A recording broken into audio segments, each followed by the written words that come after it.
Hello children, how are you? I hope all of you are fine. Welcome back to digital class of class 10. Okay, in what kind of house are you living now? Is it a hut or an apartment or a double bedroom house or a storage house? It's a home or house. Do you know the differences between these two terms, home and house? Okay, now we shall try to find the differences between these two terms. Please look at the screen. House. A house is a building. Specifically, it is usually a single family building. A house is still a house whether there are people living there or it's empty. And home. Home is the place where a person lives or where they feel that they belong. It has more emotional association than the word house. Home cannot mean the place where you grew up. House is usually mentioned as a material thing or a place where we live. House is used for government or official buildings also. For example, the station house. And home. Home acts similarly to the words like here, there, in, out, somewhere, etc. House does not. We can see the same thing in the examples here. It's so nice to be home. Home carries more respect than house. So, we can use it when you want to be polite to someone. For example, thank you so much for inviting me to your lovely home. When we are talking to other people about our own place, we usually use house instead of home. Want to come over my home this afternoon? Okay children, I think now you have understood the differences between house and home. Now you can clearly understand what kind of house or home is yours. Now we look at the different types of houses where usually people live. Please look here. Apartment. An apartment is an American term for a home where you live, and the British term is flat. In a separate home within a large building where others also have their own homes, often called multi-storied house. Example, the apartment looked so small now that she was all grown up. A bungalow is a low-built one-storied house. It's often small in size.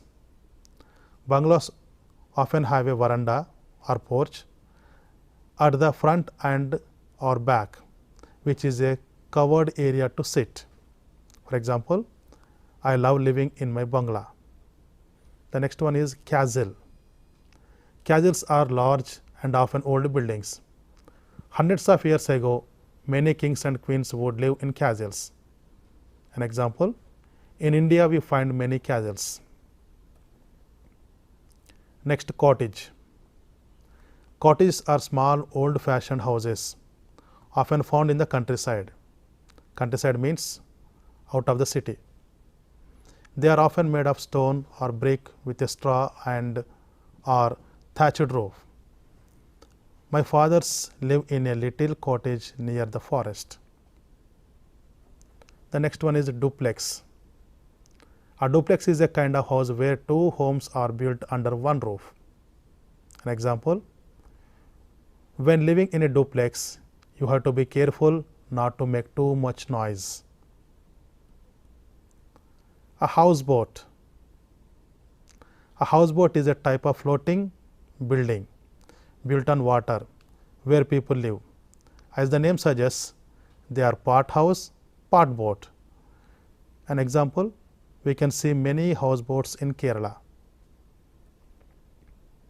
Next, hut. A hut is a very simple one-story house, often built with cheap materials or natural materials like mud, grass, etc. These kinds of homes have been used for thousands of years by our ancestors. An example, even today we can see huts in some parts of India. The next one is single family house or detached house or an independent house. A single family home or house, often called a detached house, is an alone standing medium sized house. There are not any other buildings touched a single family house. An example, the single family home is perfect for me and my family. I will take it. Next, skyscraper. A skyscraper is a very tall new style building. They are made of glass and metal. Skyscrapers are used as office buildings or apartments. An example, the tallest building in the world is a skyscraper called the Burj Khalifa. Next, motel. A hotel located close to the major road and mostly used by travelers who wish to rest while making long road trips. Motel comes from the words motor and the hotel. Please observe the underlined words there. An example, the truck driver decided to pull over into a motel to rest for the night. Next, double bedroom house. A house built with double bedrooms, usually one bedroom for parents and another one for children. An example, the government of Telangana has taken steps to construct double bedroom houses for the poor. The next one, STOREYED house. Having a storey or storage, usually the adjective is used in combination. For example, a two-storied house. Okay, children. Now you have understood the different types of houses and what kind of house is yours. I think now you understood. Now we discuss the story, the STOREYED house, part 1 and part 2 of our class 10 under the theme social issues. But before that, let's try to find the differences between STOREYED and STOREY. Is there any difference between these two terms? Is the difference only in spelling? Now let's look at it. Storey or story. Okay, children, all of you know well that usually we use two types of English, the British English as well as the American English. Now let's look at the British English, how the word is here.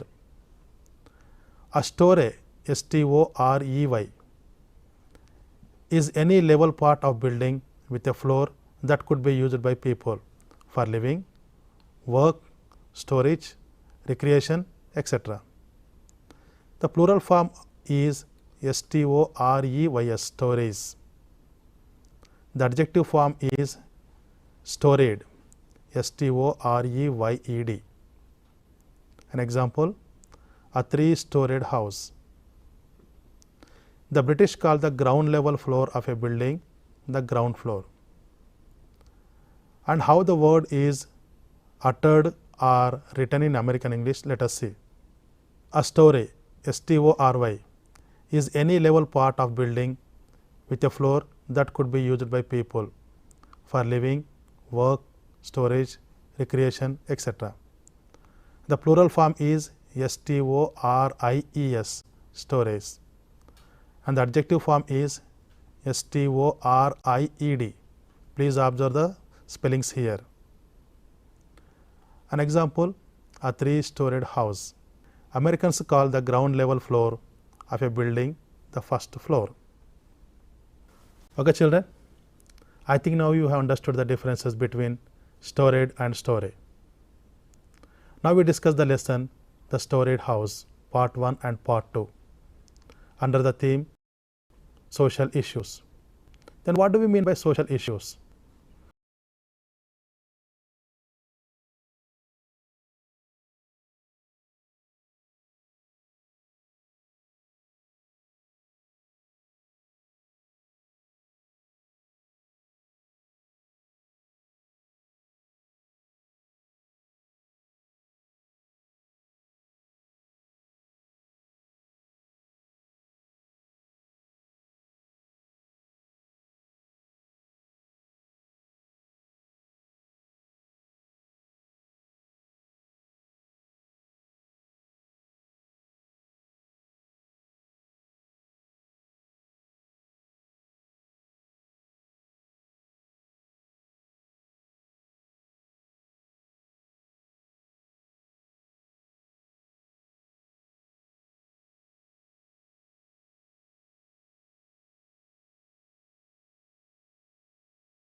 video here. What was the video about? Yes, it's about social issues. There are different social issues in our society. For example, dowry system, bribe, child labor, etc. Besides these social issues, there is one more social issue, that is untouchability. Untouchability, a social evil. Our present lesson, the STOREYED house, part 1 and 2, deals with the social issue untouchability, and the story or the lesson is written by 𝗬𝗏 𝗏. Vaman Howal is a well-known Marathi Dalit writer who has focused on the issues of Dalits in his stories. His stories are marked for the realistic style and terse, means clear-cut dialogues. His major concern has been common men and women, victims of social injustice. His collection of stories include 𝗪𝗏 and 𝗬𝗏. And the present lesson or the story, the STOREYED house part 1 and 2, is written by Vaman Howal but translated by M.D. Hatkan-Galekar. Explores the world of the Dalit experiences, Dalit struggle for equality, their attempt to uphold their dignity in spite of all sufferings. The STOREYED house has contributed much to the dynamics of Dalit emancipation. The story poignantly expresses the rages and pathos of Dalit persona caught in the grim social reality of Indian culture. Okay, children, after going through this lesson or the story, you will be able to understand how casteism is still affecting the life of people in the rural area. Explain the evils of casteism.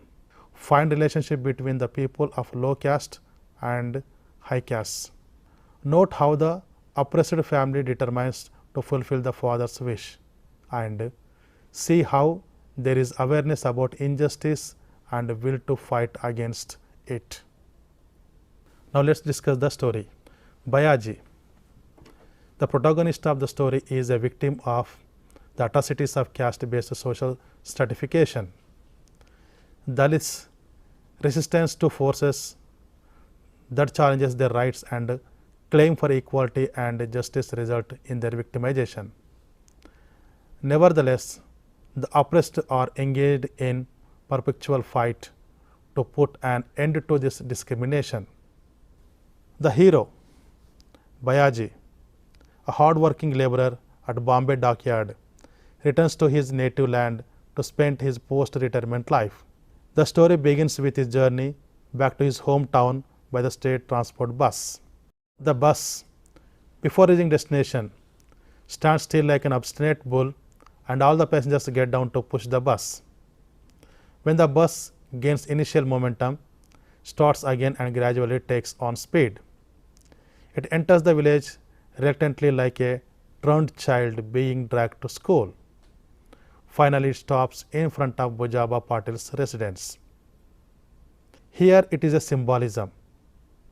The journey of Dalit people from the state of systematized oppression and injustice and their struggle against all odds of caste and discrimination and their struggle to cross the boundaries of socio-economic inequalities have been a slow movement like the movement of the bus itself. 𝗬𝗏 had packed his entire household goods in a box. As he got retirement, he did not want to stay in Bombay again. So he wanted to settle down in his village. He had crossed 60 but was in sound health. Slowly he was walking towards his house, carrying the box on his head. On the way, at Kadam's house, 𝗬𝗏 saw Bujaba coming towards him. Bujaba was a known rascal of the village. On his way home, 𝗬𝗏 encounters Bujaba, upper caste, who is unknown at 𝗬𝗏's greetings. He wants 𝗬𝗏 to maintain a subservient code of conduct. Injustice and inhumanity of one native community over another is exposed in the meeting between the two. He intimidates 𝗬𝗏 with a warning that he could not claim equal status with upper caste people with his newly acquired Buddhist identity. In an emotional turmoil, 𝗧𝗦𝗔 feels the urge to knock him down with the box on his head, but controls himself. 𝗧𝗦𝗔 came to his village to stay until the end of his life. So he did not want to maintain enmity with Bujaba. 𝗧𝗦𝗔 said that he came to his forefathers' land and wanted to stay there only. Bujaba asked, "Why?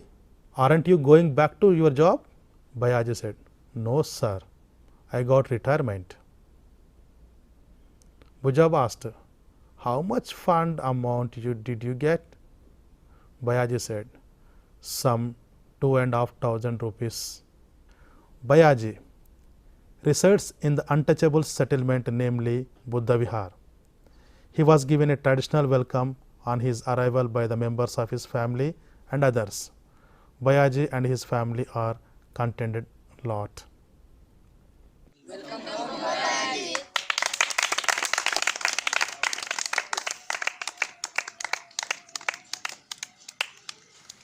𝗧𝗦𝗔's mother was overjoyed on his son's arrival. She came forward, poured some water over the piece of bread in her hand, moved it around 𝗧𝗦𝗔's face and flung it away as an offering. She ran her palms over his cheeks and pressed her fingers on her temples. All 8 fingers gave out a cracking sound. 𝗧𝗦𝗔's family was doing well. He had 8 children in all, 6 sons and 2 daughters. The daughters had their own families with children. The elder son looked after the fields. The next 2 sons were in government service. The one after them was school teacher, and the 6th one was still studying. All the family members were eagerly waiting for what their father had got for them from his lifetime earnings. Next day, 𝗧𝗦𝗔 opened the box. It revealed only some parts and pawns, nails and photographs. His elder daughter asked him that if he could bring anything for her. He said that he did not bring anything for them. 𝗧𝗦𝗔 and his family are contented lot, but the need to expand their physical space necessitated 𝗧𝗦𝗔 to think of a storage house. All were happy with this idea. The plan was finalized and the foundation of the storage house was laid on the New Year day. The news of construction of storage house of 𝗧𝗦𝗔 was spread over the village. So far there was only one storage house belonging to 𝗂𝗽𝗻 Patil. 𝗂𝗽𝗻 could not bear the issue. 𝗂𝗽𝗻 wanted to stop the construction of the house. He thought that an untouchable creature should think of a rival storage house was too much, even for others. Others murmured that the untouchables were forgetting their positions. 𝗂𝗽𝗻 threatened 𝗧𝗦𝗔 not to construct a storage house.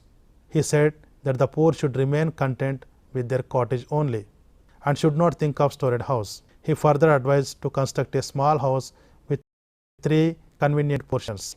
𝗧𝗦𝗔 tried to explain the position to 𝗂𝗽𝗻, but 𝗂𝗽𝗻 did not listen to him. Finally, 𝗂𝗽𝗻 gave a warning: if 𝗧𝗦𝗔 constructed a house, he would not stay in the village. After being intimidated by upper caste people, he had to rework on his former plan. He went in for a concealed storage house. The conventional 3-portioned house was taken up. Work was resumed and the walls rose rapidly.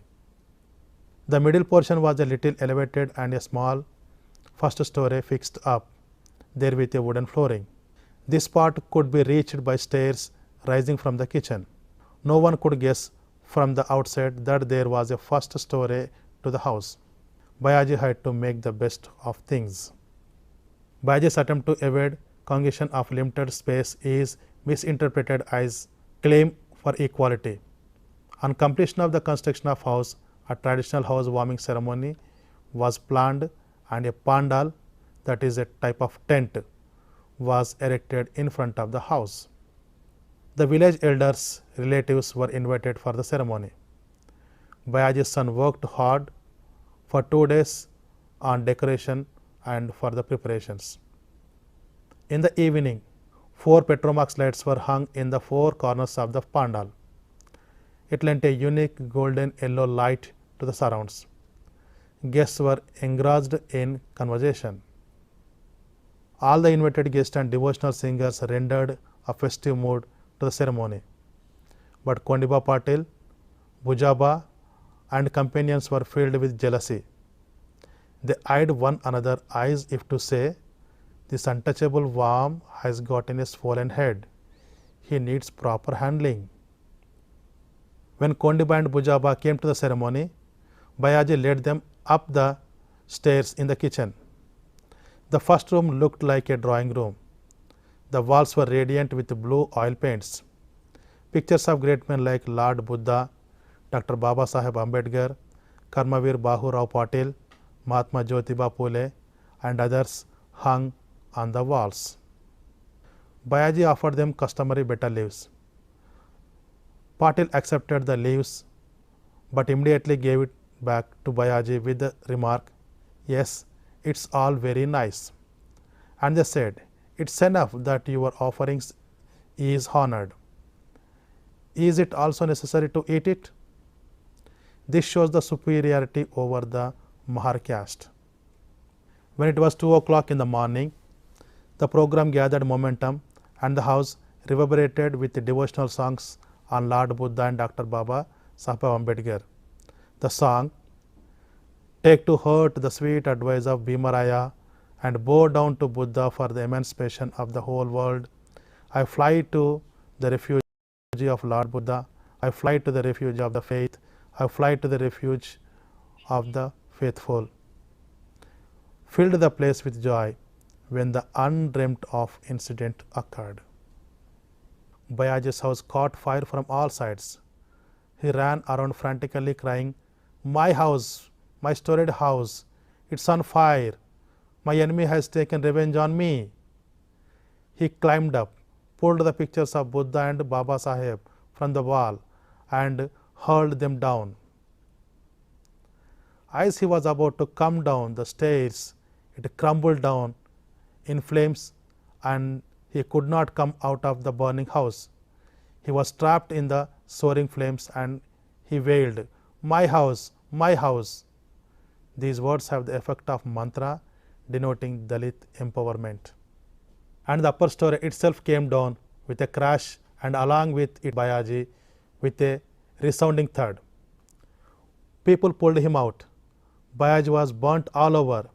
He was still wailing, "My house, my house." He asked for water all the time. By the time his eldest son moved closer, gulped down the sorrow that was surging in his throat and asked, "Nana, what's your last wish?" 𝗑𝗪𝗺 said that he had wanted to build a storied house. With these words, he was quiet and the fire too had calmed down. In the morning, village officers and witnesses visited the place to record the fact of the accident. 𝗑𝗪𝗺's death was the result of an accident due to a Petromax flare-up. Carried in it a kind of ironical strength which iterates the hegemonic attitude of privileged social positions. After the funeral, people returned hanging their heads. All of them were pained at the hurt to think that having come to celebrate the housewarming, they had to misfortune to attend the funerals of host. All were sitting in the silent mood in the pandal. When 𝗑𝗪𝗺's eldest son came out with 3 or 4 buckets, a spade, a pickaxe and a hoe, he outlined a square with the pickaxe and began to dig. The surprised guest asked that what were they doing. The sons said that their father's soul could not rest in peace unless the storied house was built.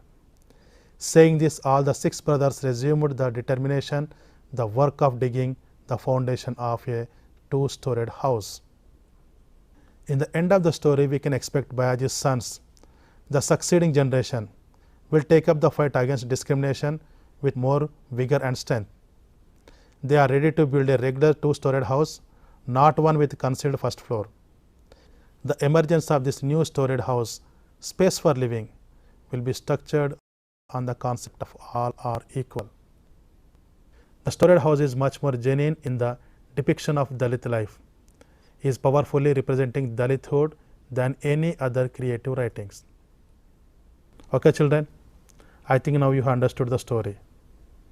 So, this is about social issue called untouchability, and we shall meet again in the next class with discourse writing on this topic.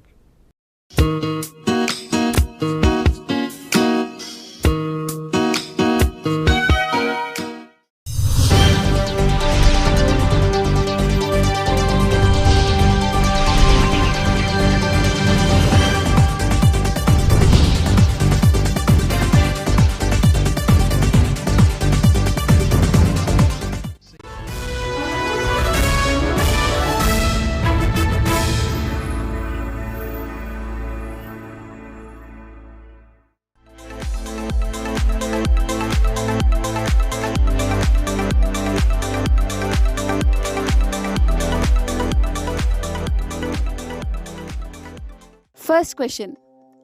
Bhilai steel plant was built in collaboration with option A, West Germany, option B, USSR, option C, Canada, option D, USA. Your time starts now.